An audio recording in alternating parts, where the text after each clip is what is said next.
प्रश्न सोडवताय. खरं तर नायक चित्रपटाची आठवण झाली. नायक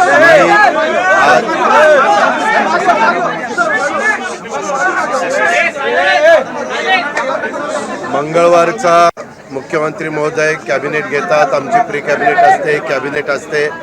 आज जवळपास DPCच्या 36च्या 36 जिल्हे माझे संपले. 6-7 दिवस आमचे ते जिल्हे चाललेले होते. आज सकाळी आम्ही रायगड, नंतर ठाणे, नंतर मुंबई हे 3, कारण काल जरा एकनाथराव शिंदे साहेबांची तब्येत थोडीशी खराब होती. ते म्हणले उद्या माझे घ्या, तर ते 3 घेतले. आणि कॅबिनेट झाल्यावर तुमचा नाशिक आणि हे घेतलं, अहिल्यानगर. होतं काय पत्रकार मित्रांनो, मी नेहमी सांगतो, मी अतिशय स्पष्ट बोलत असतो.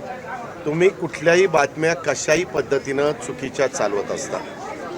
आज रायगड आणि नाशिक घेताना तिथं पालकमंत्री नाही आहेत. त्यावेळेस असं ठरलं आमचं वरिष्ठ पातळीवर, माझं, मुख्यमंत्र्यांचं, एकनाथराव शिंदेंचं, की फक्त मंत्र्यांना तिथल्या बोलवायचं.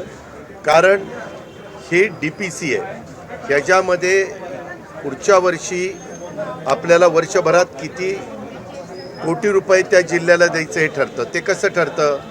तिथलं भौगोलिक क्षेत्र, तिथली लोकसंख्या, तिथलं पर कॅपिटल उत्पन्न, तिथला मानव विकास निर्देशांक, अशा या सगळ्या गोष्टी आपण एकत्र करतो आणि त्या पद्धतीनं ठरवतो. मात्र मुंबई जरा राजधानी आहे, त्याच्यामुळं तिथं थोडं जुक्तमाप देतो. नागपूर उपराजधानी म्हणून त्यालाही जुक्तमाप देतो. आणि जिथं आकांक्षित जिल्हे आहेत किंवा तालुके आहेत, तिथं पण आम्हाला जास्तीचा निधी द्यावा लागतो. या सगळ्या गोष्टी आहेत. मी बघितलं तिथं TV ला रायगडच्या एकाही आमदाराला बोलवलं नाही. अरे पण बोलवलंच नव्हतं ना मीटिंगला. मी तिथं दोन्ही मंत्री म्हणजे आपले गोगावले साहेब आणि अदिती तटकरे यांनाच बोलवलेलं होतं. त्याला पालक सचिव असतात, त्याला जिल्हाधिकारी असतात, त्याला मुख्य कार्यकारी अधिकारी असतात, त्याला DPO असतो. काही बघायचं नाही, काही नाही, बातम्या सुरू करायच्या.